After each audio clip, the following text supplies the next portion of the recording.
Unfortunately, we've had a lot of crazy things happening across the country the past few days. We have this shooting in Reno, Nevada, the people getting jumped in Cincinnati, Ohio, the shooting in New York City, and the stabbing in Michigan. So I want to cover two of these stories in this video, then I'll do a separate video for the other ones. I want to cover this mass shooting that happened in Reno, Nevada, and then also want to talk about the people getting jumped in Michigan. Let's check it out. To that breaking news in Reno after a deadly casino shooting claims the lives of 3 people. This is breaking news from CBS 13. I need an ambulance up here with 1 gunshot wound to the arm and the leg. That's police radio revealing the chilling moments after a gunman opens fire. It happened at the Grand Sierra Resort before officers opened fire, shooting him. And that chaos unfolding at the casino around 7:30 this morning. This is near the Reno airport, just east of the downtown strip. Let's get to Steve Large, who's been there live on scene, getting answers on what happened. Steve. Yeah, and since we first arrived, we've actually been pushed back beyond these barricades that have been set up. But you can still see from this vantage point the perimeter of this massive crime scene. You can see the Grand Sierra Resort in the background, and then all these police cars with their lights still on, the crime tape as they investigate this scene. And the big question right now is what led this gunman to open fire here today? Dozens of evidence markers surrounding the Grand Sierra Resort in Reno, and teams of law enforcement agencies investigating a mass shooting scene that started in the valet entrance and spilled into the parking lot. There he is, right there. 775 Times recorded this video of the alleged suspect leaving the resort building and running towards the parking lot. Police say they're aware of the video but are not commenting of it. At this time, we have no reason to believe there is a connection between any of the victims and the suspect. Investigators say the gunman first opened fire on a group, hitting 5 people before exchanging gunfire with a security guard and then firing on another victim. Another victim was driving through the parking lot, and the suspect opened fire on this person, striking. Shout out to the security guard for confronting the suspect and firing back at him. The victim. It was chaos. Ramon Salazar was inside the hotel as people started taking cover. They know which way to go, and there's a lot of children in here too. And the children were screaming, and the parents are trying to calm them down. Once everything kind of rolled out, it was complete chaos. This man says he feared for his 2 young children's lives as he was eating in the hotel cafe. My children, they were crying,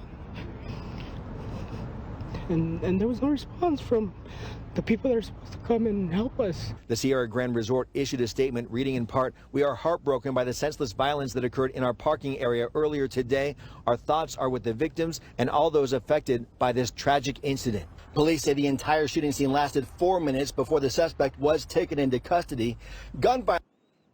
Crazy how this happened on this wasn't a Saturday night or Friday night. This was a Monday morning. Scary stuff. I can only imagine what that guy was going through with his kids, trying to protect them. And he said the people that were supposed to protect us were not there. I don't know what, what that was like. That's scary. And it's terrifying because, I like going to Las Vegas. This happened in Reno, but I like going to Las Vegas and checking out the casinos, and this could happen to anybody.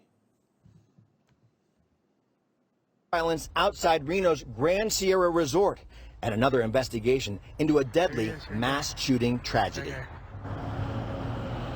And a breaking update right now, we're just learning that Grand Sierra Resort confirms none of their employees were hurt in this mass shooting. We're still waiting for identification of those who were victims in this case, as well as the identity of the suspect. Not the first time, sadly, that we've reported on these mass shootings, guys, but having been at several of these scenes, one thing that does not go unnoticed is just the sheer number of evidence markers. We saw that again here today. I did ask police how many shots were fired here today. They say they don't have that number yet to at least release publicly at this point. Yeah, it's pretty unnerving that they're saying this was random as well. So, Steve, go ahead and timeline this out for us, because, this is early Monday morning, not a Friday or Saturday night. Timeline how this all played out. Yeah, right around 7:30 in the morning, and I should also emphasize the fact that none of these gunshots actually ever entered the building. This was all outside, just outside the immediate area of the building. But within 2.5 minutes from those first calls for service is when officers first arrived on scene. And they say they had that suspect detained. He was shot, taken to the hospital within 4 minutes. That's crazy. It all happened so quickly. And thank goodness he didn't go inside and do this. That's early as heck. I mean, that is early. 7:30 morning, you have to deal with this. I mean, it should never happen anyway. But you know that a lot of these things happen so quickly, and thank goodness that there were officers there and a security guard there to respond, and they hit the suspect and took him into custody, because this could have been a lot worse. It looks like this was not targeted and it was random, but there's a serious problem we have here.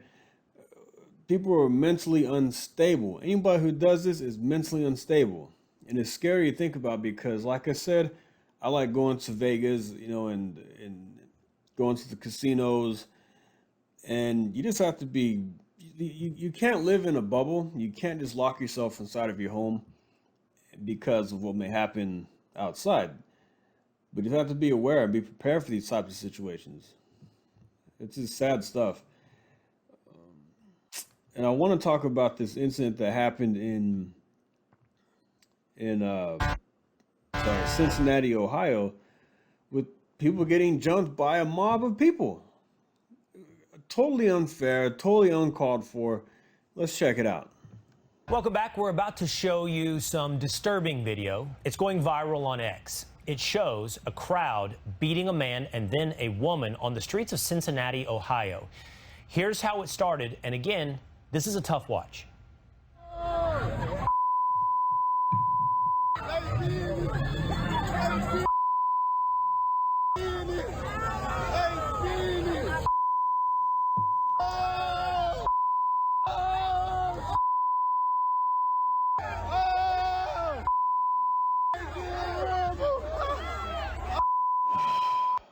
Just disturbing to watch. I mean, the man is already down. Why do you need to continue to beat him?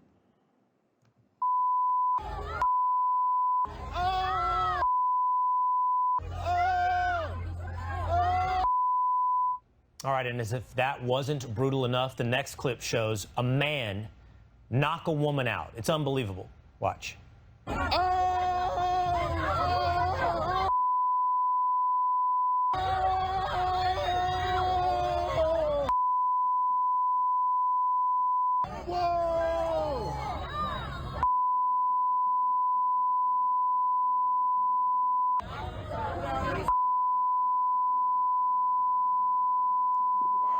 Unbelievable that this many people would stand there and allow this to happen.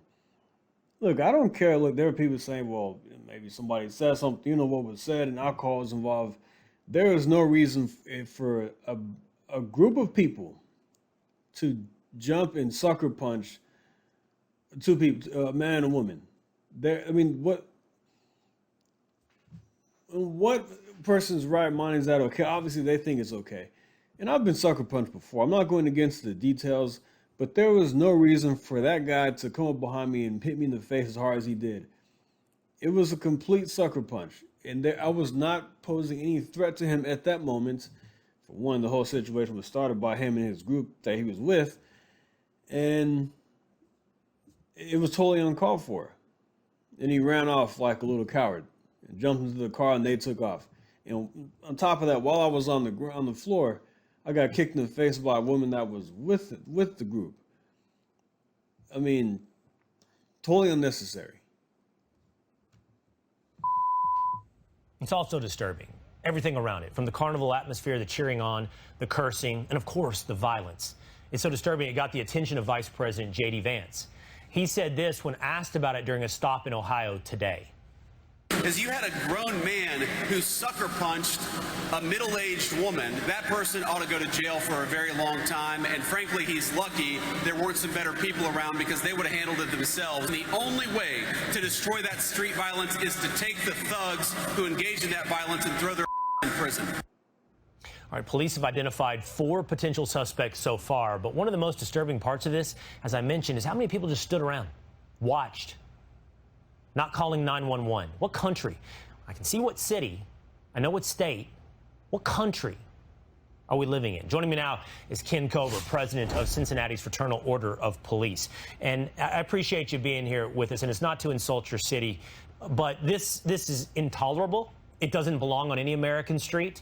It honestly doesn't belong in any civilized society.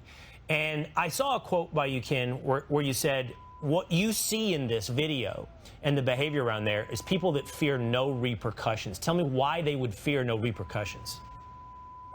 Well, you know, Cincinnati and Hamilton counties are really at a crossroads. What kind of city and county do we want to be? Because right now you have about half the judges that support law and order, and then you have half of them that just don't, that are being the cashless bail, the soft on crime. And this is a result of that. I mean, these people fear no consequences. And until that changes, unfortunately, we're going to see more things like this. There's so many different, honestly, beyond the law and order element of this, Ken, and there is a law and order element of this. I know that 911, they may have received one call during this when you can see there's dozens, if not hundreds of people around the incident. But there's also so many cultural implications going on here. I don't know. I don't know how you were raised. I can tell you this. Any situation, A, where a man hits a woman, or B, where 5 or 6 or 7 or 8 or 10 guys are ganging up on one, nobody involved in that is tough. Nobody involved. I mean, that's a cowardly move right there. The guy who just knocked out the woman. For what? What was the point of doing that? And J.D. Vance is right. You have to throw these people in jail. You have to lock them up, and you have to send a strong message that this is not okay. This type of behavior is not okay. And you saw how quickly the DOJ moved to go after these people who were vandalizing Tesla dealerships and all this other crazy stuff, and we haven't seen it, in a long time, because you have to send a strong message that this is not okay. In that is a man, and it says something rotten about any culture that produces individuals who think somehow this is tough. Yeah, these people clearly have no morals. They have no morals. They don't care about themselves. They don't care about others. And this is certainly a problem that we're seeing time and time again. And it's something that is just disgusting. We saw the worst that Cincinnati has to offer that morning. And look, it's our job to tell the truth, and the truth requires you to state the obvious. There is a racial component to what we're watching on our screen right now. The 2 victims on the screen appear to be white. Most of the assailants appear to be black. And if we played the game of reversing this, and we have in some instances, there would be a national outcry and rage about the races involved in this incident. But here we have it reversed, and it asks some serious questions about us as a society. Sure. These investigators are certainly looking into that as being a component of why this occurred. And that's yet to be determined, I believe. But I mean, you look at it at face value and certainly could understand why you would draw that conclusion. Well, at this point, I don't know what conclusions are to be drawn, but to ask some very serious questions and to be irresponsible not to ask those questions out of fear of invoking race, when this is what we're watching happening on the streets of Cincinnati, and I don't care where you live, I was just talking to somebody that works here, Ken. I don't know that this would happen on the streets of Texas. It might not, but there would be someone step in. There's a lot of people armed in the state of Texas or many other states across this country that don't have to wait for the police. I don't know what's going on in Ohio. No, you're right. And if there would have been some better people that were part of that, it probably would have ended differently. But it just shows you that whole mob mentality. That's exactly what we saw. And I wish there would have been one person in the crowd that decided that they were going to step in and actually. Why didn't anybody step in? Why didn't somebody from the group say, hey, why didn't they try to hold somebody back? Call the police. One person called the police. They said they received, the Cincinnati Police Department said they received one phone call. All these cars around, and it's like nobody did anything besides the one person. Be an adult, be a man, and not allow something like this to happen. You said it right. It's a mob mentality. It takes courage and bravery to step up against a mob. It takes 0 to be part of a mob. And unfortunately, we're run short on that courage and bravery right now. Ken, thank you so much for being with us. Yep, thank you for having me. Hey, Sean. Crazy stuff. Crazy. It's very maddening to see that those types of things happen. And I heard that I know there was somebody asking about, in a post I saw, asking about the victim, the woman who was knocked out. From my understanding, she's okay because she was interviewed. I heard she was interviewed by police, that the two people who were knocked out were interviewed. So it seems like she is okay.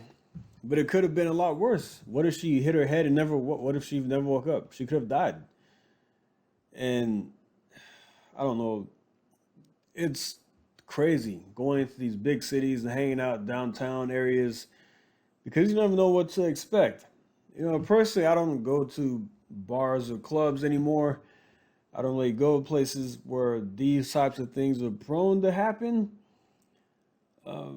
Whatever this was, you know, you have to be careful. Excuse me. Need some water. You have to be careful. Sorry about that. You have to be careful. Be aware of your surroundings. And because anything can happen at any moment, as you can see with the shooting in Reno, Nevada, and this situation in Cincinnati, Ohio. And then we have the two other situations that I mentioned, the Walmart stabbing and then the New York shooting. Crazy stuff. I hate reporting on things like this because it's tragic. I hate to see a group of people jumping, outnumbering. You have 10 people, whatever it was, beating up 2 people. That's not a fair fight. 1-on-1, 2-on-2, that's one thing. That's okay. I mean, you know, it's different than 10-on-2 because you're clearly outnumbered. The other people are clearly outnumbered and don't stand a chance. Now, if it's like the situation in California where the guy ran over 30 people with his car outside of the club and then the group of people beat him up, that's one thing. That's different. That's street justice. But this right here, not okay. I'm going to leave it right there. Like and subscribe, and I'll see you next time. Thank you. Take care.